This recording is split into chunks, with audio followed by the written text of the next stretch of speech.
ownership, he saw the big picture, Greg, but his responsibility was getting into that chair every night and making America smile with some of the funny antics. He was hysterical, but you know what I think his enemy was? His confidence. He was very, very shy. And when we would go out into different places, whether it was a restaurant or a meeting outside of his being on camera, it was very difficult for him. Now, would you believe that? You wouldn't believe that from someone who was so on air with so much pizzazz. Yeah, isn't it amazing? Jamie Colby, thanks very much. Stand by if you would. Let's bring into this conversation now our entertainment guru, Bill McCuddy. Bill? Well, guys, I mean, what do you say? The king is dead. The man who established late-night television and comedy, who said that he was better than birth control pills for a nation that went to bed watching his monologue, has passed. And this is a devastating day. I won't stay on a personal note too long. I've sat, as you mentioned earlier, Greg, in that studio when Johnny was taping a show, and I've seen what the charisma the man had in person, and I have dreaded since I became an entertainment reporter 10 years ago this very day, because this is the guy, having done a little stand-up comedy myself, that everyone in that world absolutely worshipped along with the rest of the country. He gave his start and restart to so many great comics. We mentioned Joan Rivers a moment ago. Rodney Dangerfield relaunched his career on The Tonight Show.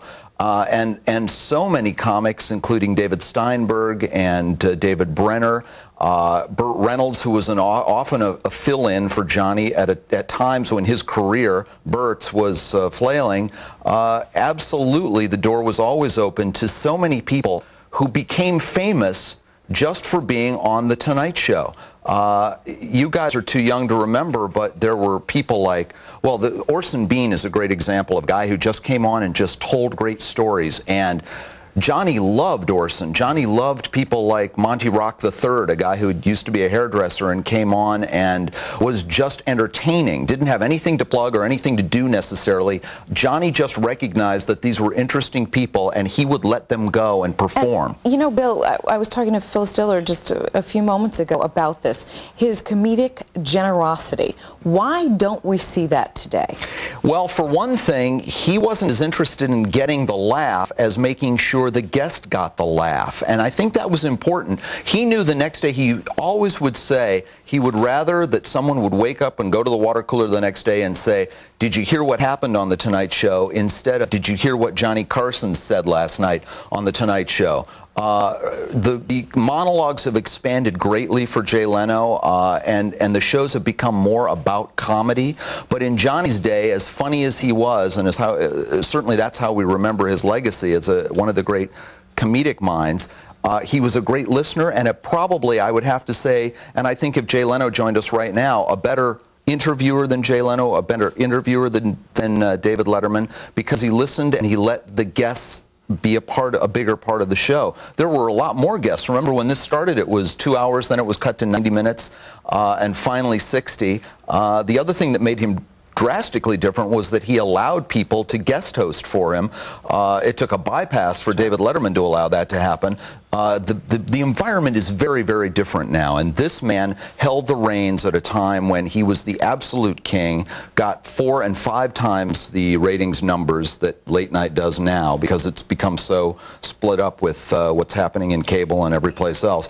He was the king, and frankly, when he left NBC, I thought he would sort of take over Bob Hope's role in terms of having NBC specials occasionally, and perhaps show up some more at the Oscars than he did. I was sorry to see that he didn't, but he seemed to be very happy living with Alexis there in Malibu, and was seen very recently. You know, I was so stunned by this because I saw a picture of him from about 2 weeks ago where he had gone to see The Aviator. Motion picture. You know, everyone calls him a recluse. He got around Malibu. I mean, he went out to dinner there. So Wolfgang Puck has a restaurant there. Yeah, he was taken care of by people around there who didn't bother him. And he was not Howard Hughes at the end. I want to make that point.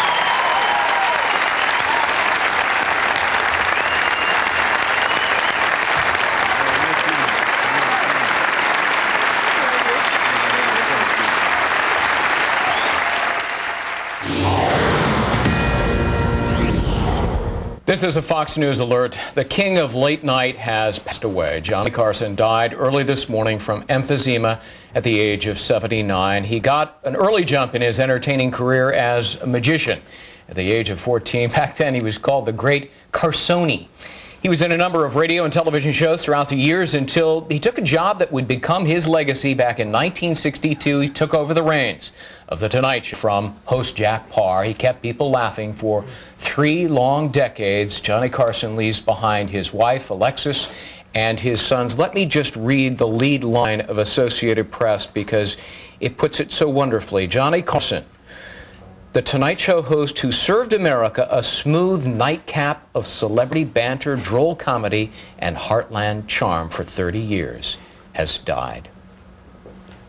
Wonder, because aside from the beautiful voices, and you know, there are a couple of things that we haven't mentioned that we should let people know about. Johnny Carson was a good patriot. He served in the Navy, the U.S. Navy, from 1943 to 1946.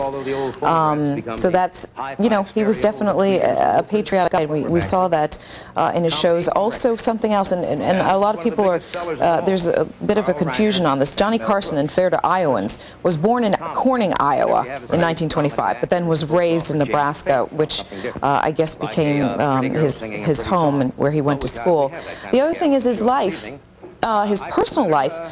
There was some tragedy in it. He lost his son back in, I believe it was 1991. His son was killed in a road accident, and then obviously he was married 4 times and battled the bottle. So his personal life wasn't quite as perfect as his professional life, but it never seemed to get in the way. Well, and it was always fodder for the tabloids. Bill McCuddy's here with us as well. And, you know, Bill, I don't know if you were listening to our conversation with Jerry Lewis. But, I was. But it was the way, as Jerry pointed out, it was the way that Johnny confronted it openly and with self-deprecating humor, made light of it, and as a result, it really resonated with I wouldn't say that he welcomed it. I wouldn't say that he looked for it. But when it came to him and it was presented, he knew the opportunity was there to be a human being and say, yes, this is my 4th wife. Yes, this is what's happening. And I invested in the DeLorean Motor Company. Do you remember John DeLorean? And then got stopped on Sunset Boulevard because I didn't have the proper license tags.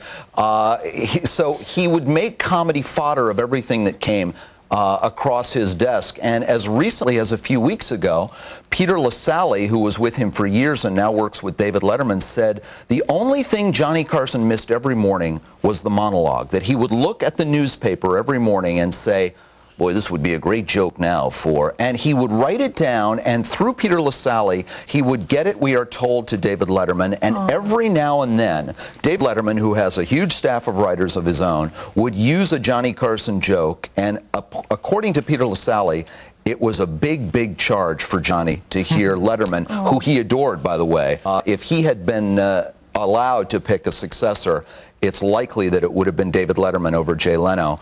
And so he was supplying material to David Letterman, a little-known piece of trivia, until very nearly the end. Do you think it was because both men had such quick wits? I remember an interview that Johnny Carson did with a wife of Arnold Palmer, Winnie Palmer. He got into trouble. You remember this? Sure. I won't repeat the line. But it was lightning quick, and it was classic Carson, and that was what was so great about it. Well, you know, we're not going to say the punchline to that joke because today it's a little politically incorrect and it's a little coarse, but Johnny could get away with it. He was Peck's bad boy, to bring up another old term. I mean, he was a guy that could really get away with a double entendre. You know, remember the famous time that he had Dolly Parton on, and she was starting to talk about her breasts, and he said, couldn't I just sneak a little peek under there? I mean, it was done so naively and so with that boyish Nebraskan charm that he got away with it, and everyone laughed. I mean, he never really had an uncomfortable moment on camera, and he had an incredible life. Let's look back now at Johnny Carson.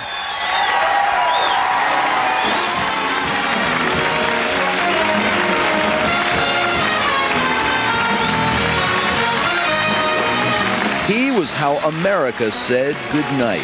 For 30 years, Johnny Carson dominated the air with big stars and big ratings.